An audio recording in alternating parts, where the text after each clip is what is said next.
हाय friends, garden view रो video को मु आपनको स्वागत करुच्ची। जमीती कि थंबनेल को देखि जानी पारिथिबे आज रो वीडियोटी होची डालिया प्लांट विषय रे। एई गछरे एई सुंदर आ बड़ साइज रो फूल पई एई गछ को प्राय समस्ते निज गार्डन रे ऐड करबा को चाहंती।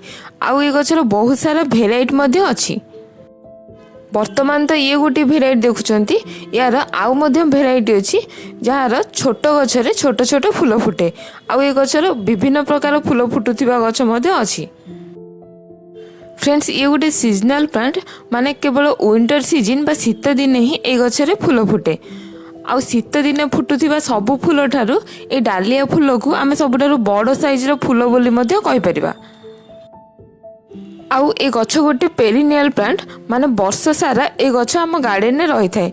माने थरे जदि आम गछर गोटे छोट चारा को विंटर सीजन रे आम नर्सरी रू किनिक आणुचे तेबे विंटर सीजन रे एथिरे फूल फुटिबा परे आम ए गछ को सेव करी नेक्स्ट विंटर सीजन पर्यंत रखि परिबा। फ्रेंड्स, आम प्राय देखीचे केतेक डालिया प्लांट रे एमिति बड़ साइज रो फूल तो फुटी थाए किंतु सेथिरे मात्र गोटिए कि दुईटी फूल ही फुटी थाए। तो कौन कले गोटे डालिया गछरे आम एमती बहुत सारा फूल पाई परिबा ए वीडियो आग को आम देखिबा। आ फ्रेंड्स, एमती फूल फुटिबा पई ए डालिया गछरे बेसी फर्टिलाइजर मध्ये दबा को पड़े नाही। वर्तमान ए जे गछ देखुचंदी एथिरे मु केवल गोटिए लिक्विड फर्टिलाइजर 2 ରୁ 3 थर ही ए गछरे देइची। से फर्टिलाइजर टी कौन माने केउ गोटे फर्टिलाइजर अप्लाई रे मध्य आम ए गछरे एते संख्या रे फूल पाई परिबा। चलंतु देखिबा। फ्रेंड्स, चैनल टी को जदि एपर्यंत सब्सक्राइब करना हंदी तबे सब्सक्राइब कर नियंतु एवं gardenview.in को इंस्टाग्राम रे फॉलो मध्य कर परिबे। फ्रेंड्स, मो वीडियो रा आरंभ रे जेमिति कि कहि सारिची डालिया प्लांट को शीत ऋतु रे ही ग्रो करा जाय। এই গছକୁ শীত দিনে যেহেতু গ্রো করা যায় তো ସେଥିପାଇଁ অক্টোবর মাসରେ এই গছର ছোট ছোট চারা নর্সରୀରେ আভেলেবল হৈ যায়। ଆଉ এই চারাର প্রাইস মাত্র 6 ରୁ 8 ଟଙ୍କା ভিତରେ ହିଁ ଥାଏ। ତା ଛଡ଼ା এই ଗଛର ସିଡ୍ ବା ମଞ୍ଜିରୁ ମଧ୍ୟ ଆମେ ନୂଆ ପ୍ଲାଣ୍ଟ ପାଇପାରିବା। नचेत ए गछ जेहेतु वर्ष सारा बंची रही पारे तो सेथिपाई ए गछरे जेतेबेले फूल फुटिबा बंद होई जिवो माने शीत दिन सरीबा परे ए गछ को आमे जेकोनोसी गोटे छाई पडुथिबा प्लेस रे रखी बेसी पानी न देई नेक्स्ट सीजन पाई सेव करी रखि परिबा। नेक्स्ट सीजन रे सेई गछर मूलरू जे नुआ पॉप्स बाहरिबो सेई छोटो प्लांट को सेपरेट करी ताको आमे नुआ पॉट रे रिपोर्ट करि परिबा। किंबा से पुराणा गछर डाल को जदि बाली रे किंबा ओल्ड एंड सॉइल रे लगाई देबा ताहले मध्ये सेथिरु नुआ प्लांट पाई जिबा। किंबा ए गछ पुराणा हेबा परे माटी भितरे ए गछर बल्ब डेवलप हो जाए से बल्ब रु मध्ये आमे नुआ प्लांट प्रोपागेट करि परिबा। किंतु ए गछर डाल रु नुआ प्लांट करबा सबठारु सहज होइथे। ए गछ को आमे जेहेतु पॉट रे लगाउछे तो सेथि पई ए गछ को ओल्ड एंड सॉइल रे तो निश्चित भाबे लगाइबा।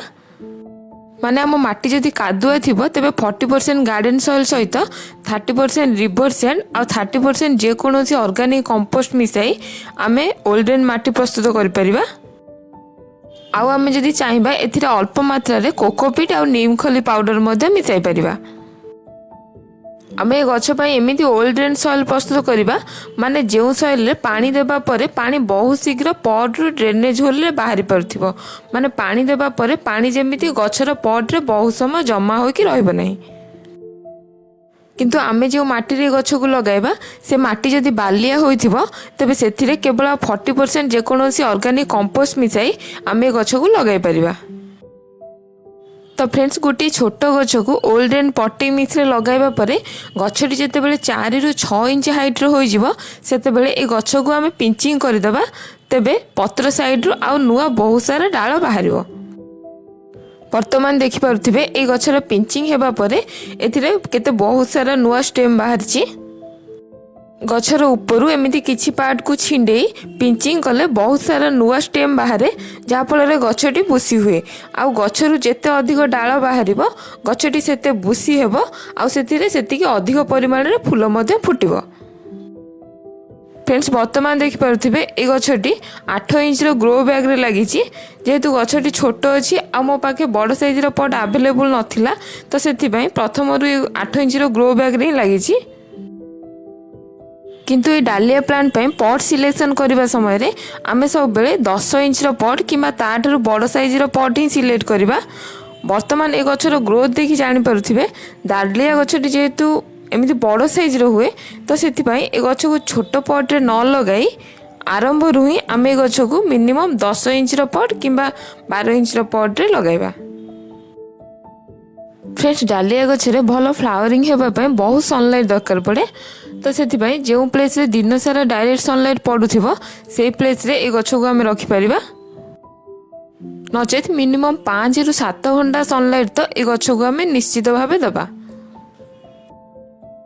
किंतु ए गछर फ्लावरिंग सीजन सरिबा परे ए गछ को नेक्स्ट सीजन पई सेव कर रखिबा पई ए गछ को आम खरारे न रखी ताको छाई को नहीं जिबा।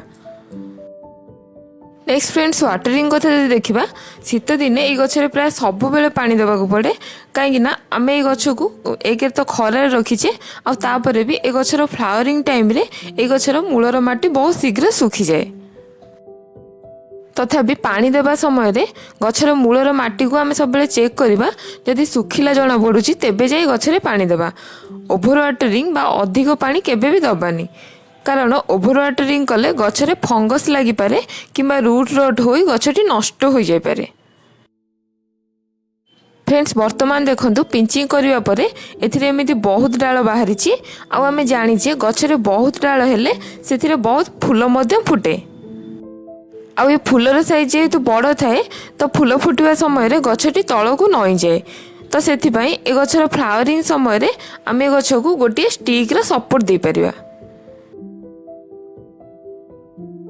फ्रेंड्स फर्टिलाइजर बा सार कहले विभिन्न प्रकार फर्टिलाइजर तो आम प्लांट रे दे परिबा किंतु जेमिति कि वीडियो आरंभ रे मु कहिथिली केवल गोटे फर्टिलाइजर ही मु देइछि गछरे जहा फल रे एथिरे एते सुंदर भाबरे आउ एते संख्या रे फूल फुटिछि आउ से फर्टिलाइजर टी होछि मस्टर्ड केक फर्टिलाइजर बा सोरिष पिड़िया सार।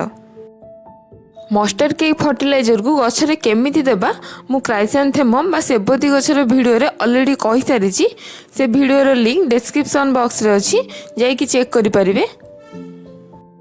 ता छड़ा आमे गछरे काउ डंग कंपोस्ट बा गोबर खत किबा भर्मी कंपोस्ट को मासकु थरे मध्ये दे परिबा किबा हाफ स्पून रो डीएपी को मासकु थरे ए गछर मूल रे दे परिबा। अब फ्रेंड्स ये गछरे मोर केबे भी तो सेमिति किछि डिजीज अटैक होइनी किंतु जेकोनोसी डिजीज अटैक को प्लांट रु रिमूव करबा पई आमे 3 ml नीम ऑयल को 1 लीटर पानी रे मिसाई 30 दिन को थरे ताको गछरे स्प्रे करि परिबा किबा फंगस रा अटैक हेले फंजीसाइड पाउडर रो लिक्विड करी से लिक्विड को गछर मूल रे दे परिबा। तो फ्रेंड्स ए सब केयर प्रति ध्यान दे ए सुंदर फ्लावर को निश्चित भाव गार्डन में ऐड करी ग्रो करंतु पुणी बहुत शीघ्र देखा आउ गोटे नुआ विंटर फ्लावरिंग प्लांट सहित से पर्यंत बाय बाय हैप्पी गार्डनिंग।